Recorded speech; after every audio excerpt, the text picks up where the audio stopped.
السلام عليكم ورحمة الله وبركاته. ازيكم عاملين ايه؟ يا رب تكونوا بخير وفي احسن حال. اللهم صلي وسلم وزد وبارك على سيدنا محمد صلى الله عليه وسلم. فيديو النهارده باذن الله يعجبكم جدا، واسفة جدا على تاخير الفيديوهات، والله بتبقى ظروف يعني خارجة عن ارادتي.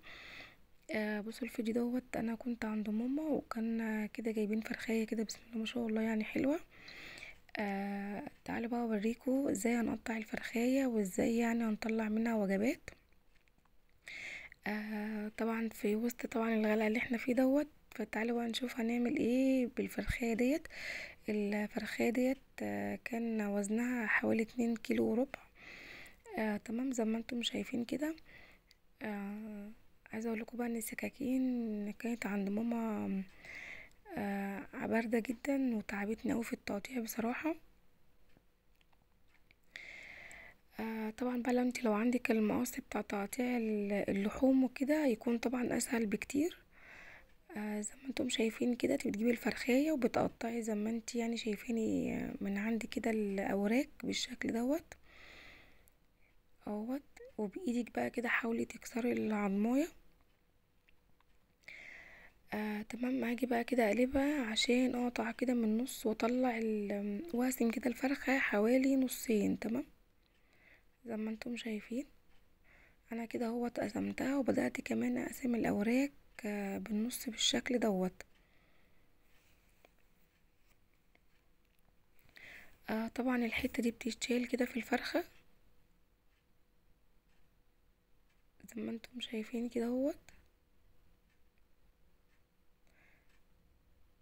وهبدأ كده اقص اهوت اقطع الاوراق برضو الورك يعني نصين.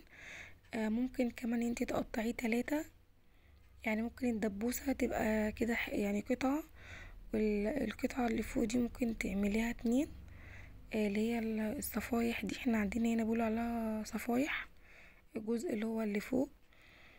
تمام. فكده الوركين هيبقوا معانا 4، وانتي لو تقطعيها زي ما انا قلتلك هيبقى 6 قطع، يبقى انتي عملتي من الوركين 6 قطع. بس انا ساعتها عملتهم يعني على 4 بس. تمام بالشكل ده كده. ممكن بقى في صينية بطاطس، تبقى بطاطس كده بالفراخ، صينية بطاطس بالفراخ تبقى طعمها جميل جدا. ممكن مكرونة وتسلقي الفراخ وتحمريها، وتستفادي بالشوربة بتاعتها. بعد كده ممكن تطبخي عليها في اي وقت. ممكن طبعا جنب طبيخ، يعني افكار كتير جدا. تمام. هنبدأ بقى كده ان انا اخلي الصدر معايا. اول حاجة انتي كده بتشيلي الجلد زي ما انتي شايفة كده من فوق. طبعا كل ما السكينة تكون معاكي حامية كل ما تريحك جدا طبعا في التقطيع. زي ما انتم شايفين كده بدأت اهوت اشيل الجلد اهوت منها، وهقطع بقى الاجنحة. ولما تيجي تقطعي الجناح يعني خدي حتة كده من عند الكتف كده فيها لحم كده، يبقى الجناح كده ما شاء الله حلو يعني. تمام زي ما انتم شايفين كده. طبعا الجناح فيه جزء كده بيتشال فيه اللي هو الجزء الرفيع اوي دوت. تمام. انا هشيله في الاخر، بس انا يعني حبيت اعرفكم.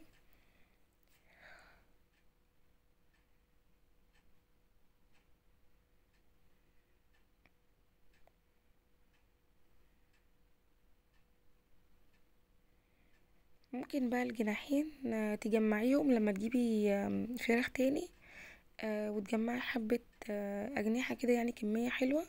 ممكن تعمليها زي كنتاكي، بتبقى جميلة جدا. ممكن تشويها. الأجنحة بصراحة بتبقى حلوة جدا. تمام.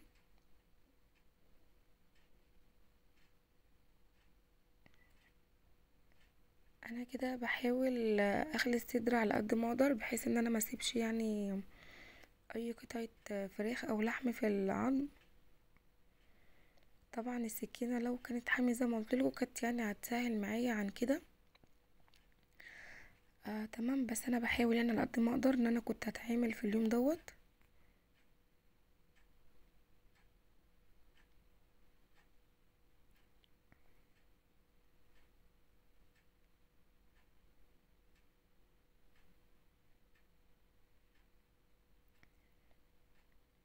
طبعا زي ما انتم شايفين كده انا بخليها بالطريقة ديت كده. خلاص انا بعد ما خليتها بالشكل دوت هبدأ كده هوت ان انا بقى ايه يعني اشوف بقى ايه اللي انا عايزاه.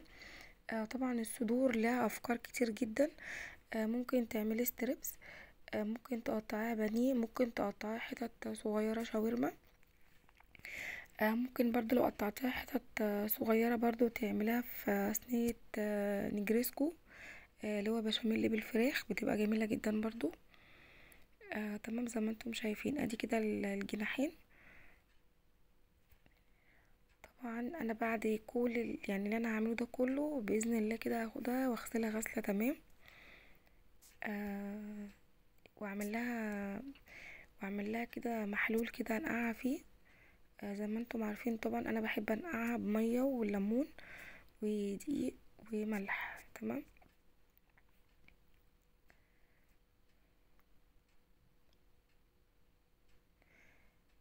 او يبقى انا هوت كده معايا هوت الدبوسين والجناحين، ومعايا القطعتين اللي هما بيبقوا فوق في الورك. تمام في الاوراق. ومعايا كبد وقوانص. الكبد والقوانص ممكن برضو احوشهم واعملهم اكله كده.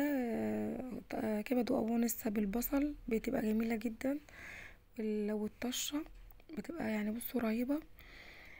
تمام يعني لا بصراحه افكار كتير قوي الكبد والقوانص. ممكن برضو بالرز، رز بالكبد والقوانص. ولو يعني هتعملي الفراخ كده في الفرن يبقى الفراخ في الفرن والرز بالكبد والقوانص بتبقى جميله جدا. بصوا ده كده اول صدر اهوت معايا، وده كده تاني صدر. تمام. هو يعني صدر واحد، هو صدر واحد بس انا قطعته يعني على اتنين. تمام. هو صدر الفرخة وانا مقطعه على الجزئين كده زي ما انتم شايفين. ودي بقى ممكن بقى ايه اللي هي بتبقى الزور والحتة اللي احنا خليناها. ممكن بقى تعملها شوربة.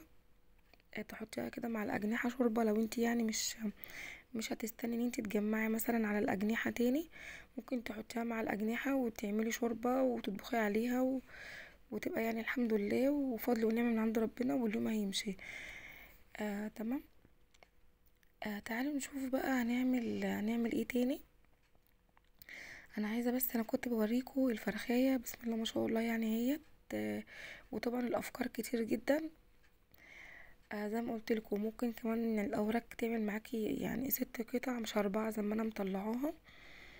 طبعا الصدور لها كذا فكرة زي ما انا قلتلك. كذا يعني كذا اكلة.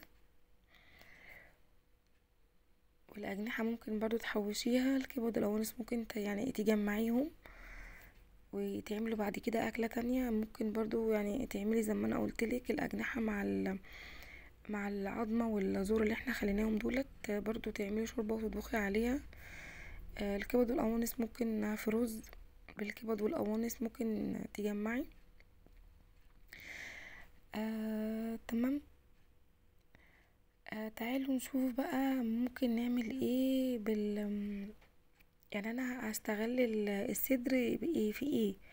انا هوريكم انا قطعت الصدر على ايه. تمام. يعني عملتي بيه ايه. ان شاء الله باذن الله الافكار تعجبكم.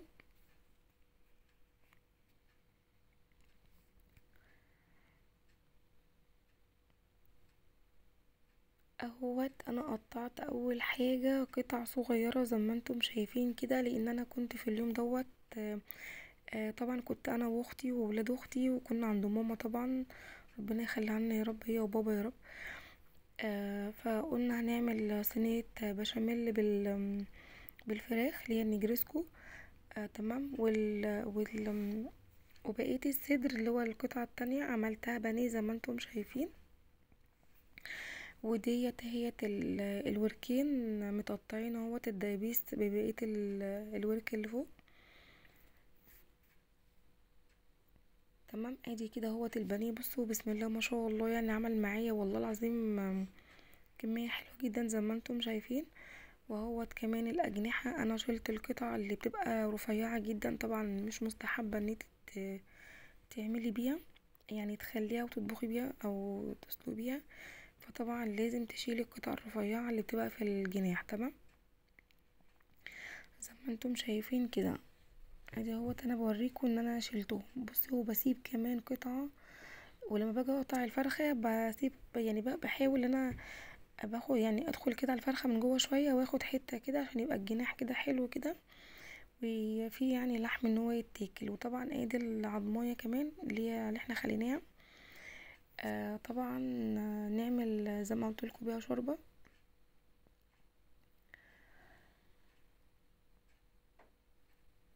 ودي كده هي الكميه اللي طلعت من الفرخايه. وطبعا الافكار كتير جدا، يعني انا يعني اديتك يعني كذا فكره. طبعا الافكار بتبقى كتير قوي.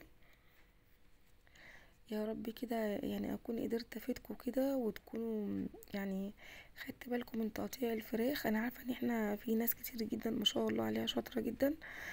وانا برضو من الناس اللي مش متمكنه قوي برضو في التقطيع قوي يعني. بس هوت يعني انا حاولت برضو يعني افيدكم باي حاجه. وده كان فيديو النهارده ازاي من فرخايه ممكن تمشي بيتك اسبوع بحاله. واقول لكم السلام عليكم ورحمه الله وبركاته.